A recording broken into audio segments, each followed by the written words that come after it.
त्रिभुज की आकृति बनी लिखी है ना। ये त्रिभुज देखो आप, अपन कहते हैं ना 3 भुजाओं से बनी हुई आकृति को त्रिभुज कहते हैं। बाकी यहाँ परिभाषा देखते हैं तो क्या लिखा होगा, 3 भुजाओं से बनी एक बंद आकृति, खुली हुई आकृति नहीं, बंद आकृति है ना। जैसे ये 3 भुजाएं, ये 3 भुजाओं से हम आकृति बनाएंगे है ना, 1 2 और ये 3 भुजाओं से। अब जैसे मैंने इन तीनों भुजाओं को जोड़ दिया है ना, और ये आकृति बना ली, तो ये त्रिभुज नहीं कहलाएगी क्योंकि ये बंद नहीं है। जब ये ए से हम मिला देंगे तो ये आकृति बंद हो गई, तो ये त्रिभुज कहलाएगी, ठीक है। अब यह देखते हैं त्रिभुज के भाग अपन देखते हैं। यह देखो चित्र को आप देखो है ना, तो ये त्रिभुज, ये जो भुजा है ये क्या है, ये भुजा है 1 2 और 3 भुजा है ना, 3 भुजा है। अब ये 3 भुजाएं हैं, तो ये भुजा है क्या है, एक रेखा का एक भाग है। रेखा के अंदर से काट के हमने एक भाग रखा, जिसको हम दूसरी भाषा में कह सकते हैं रेखाखंड है। रेखाखंड है, ये 3 रेखाखंड है जिसको भुजा नाम दिया है 1 2 और 3 भुजाओं से। ये बंद आकृति कहलाती, ये से हमने त्रिभुज कह दिया। अब हम देखते हैं कि ये शीर्ष है ना, ये शीर्ष 3 और इसमें कोण भी बनते हैं। कोण कितने बनते हैं, 3, 1 2 और ये 3, ये कोण बन रहे 1 2 और 3। और इन कोणों को जब हम योग करेंगे तो उसका योग भी 180 आएगा, ना कम ना ज्यादा है ना। अब हम त्रिभुज के प्रकार के ऊपर चर्चा करते हैं है ना। देखो आप ध्यान से, ये अब हम त्रिभुज के प्रकार पे जाते हैं। ये देखो आप यहाँ पे, अब भुजाओं के आधार पर त्रिभुज के प्रकार और कोण के आधार पर त्रिभुज के प्रकार। पहले हम समझते हैं भुजाओं के आधार पर त्रिभुज के प्रकार, किसे, भुजाओं के आधार पर। अब यहां देखो ये 3 भुजाएं हैं, इसमें कितनी भुजा है, 3 भुजाएं। अब ये 3 भुजाओं की लंबाई अलग अलग है कि एक समान है, क्या है, कौन बताएगा इसको, हाँ आप बताओ। एक समान।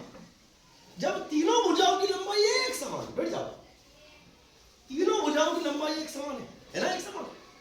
अब जब तीनों भुजाओं की लंबाई एक समान होती है तो उसका नाम क्या हो जाता है, उसका नाम क्या हो जाता है, समबाहु त्रिभुज। तीनों भुजाओं की लंबाई एक समान, उसका नाम हो गया समबाहु त्रिभुज है ना। तो पहला हमने देखा, बढ़िया, कि तीनों भुजाओं की लंबाई जब एक समान होती है तो उसका नाम हो जाता है समबाहु त्रिभुज है ना। अब ये देखते हैं अपन यहाँ पे, अब यहाँ ये दोनों भुजाओं की लंबाई समान दिख रही है हमको और ये अलग दिख रही है ना। देखो आप, ये दोनों भुजाओं की लंबाई समान है, ये अलग है। अब जब 2 भुजाओं की लंबाई समान हो और एक की अलग हो, उसका नाम अलग हो जाता है। ये कौन बताएगा भैया, उसका नाम भी अलग हो जाता है। हाँ तो थोड़ा यहाँ बताओ, समद्विबाहु त्रिभुज। ताली बजा दो, बहुत शानदार। जिससे 2 भुजाओं की लंबाई समान हो, एक की अलग है, दोनों की समान है, समान, द्वि, 2 भुजाओं की लंबाई समान है, एक की अलग है, यह हो गया समद्विबाहु त्रिभुज है ना। यहां हमने देखा था कि तीनों भुजाओं की लंबाई समान थी, समबाहु कह दिया। अब इसको हम देखते हैं, ये देखो आप, यहाँ पे इसकी अलग है, ये अलग है, ये तीनों ही भुजाओं की लंबाई अलग अलग है। जब तीनों ही भुजाओं की लंबाई अलग अलग हो तो उसका भी एक नाम हो जाता है, हाँ उसे आप बताओ, विषमबाहु त्रिभुज। क्या, विषमबाहु त्रिभुज, ये तीनों भुजाओं की लंबाई अलग अलग है। तो हमने यह देखा कि 3 भुजाओं, ये 3 भुजाओं से बनी है आकृति। इसमें 2 भुजाएं समान है, समद्विबाहु।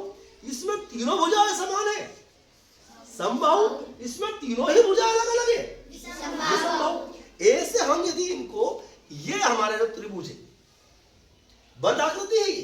बाकी इसको भुजाओं के आधार पर हम देखते हैं, जब तीनों भुजाओं की लंबाई समान होती है तो उसे हम क्या कहते हैं, समबाहु। और जब 2 भुजाओं की लंबाई समान होती है ए से, तो इसका नाम क्या हो जाता है, समद्विबाहु। और जब तीनों ही भुजाओं की लंबाई अलग अलग होती है ए से, तो उसका नाम हो जाता है विषमबाहु। अब हम कोणों के आधार पर देखते हैं त्रिभुज को। यह कोणों के आधार पर दिया कि न्यून कोण त्रिभुज। अब हमको पता है कि त्रिभुज के अंदर 3 कोण बनते हैं। कितने कोण बनते हैं, 3, 1 2 और 3। और इसमें तीनों कोणों का योग हम देखते हैं तो 180 अंश होगा, है ना, पता होगा आप लोग, 180 अंश। जैसे मान लो इसको हम नापते हैं तो यहाँ 60 का हुआ और ये भी 60 का, तो 60 और 60 कितने हो गए, 120। अब तीसरा कोण कितने का होगा, अपन जोड़े उसको, या 180 में से हम 120 को कम कर देते हैं तो बचे कितना, हाँ, कितना कम के बन रहे, बैठ जाओ। अब जब तीनों ही कोण 90 अंश से कम, और जब 90 अंश से कम कोण होता है उसका नाम क्या होता है? न्यून कोण। अब इस त्रिभुज के तीनों ही कोण 90 अंश से कम हुए तो क्या नाम हो जाएगा इसका?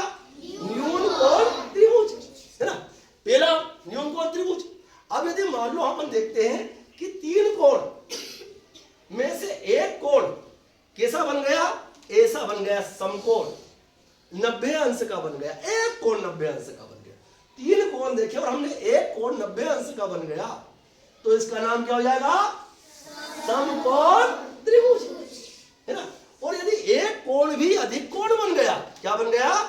अधिक कोण बन गया, एक कोण भी, तो उसका नाम हो जाएगा अधिक कोण। इस प्रकार त्रिभुज को हम भुजाओं के आधार पर अलग बांटेंगे और कोण के आधार पर अलग बांटेंगे। ठीक है, समझ गए आप?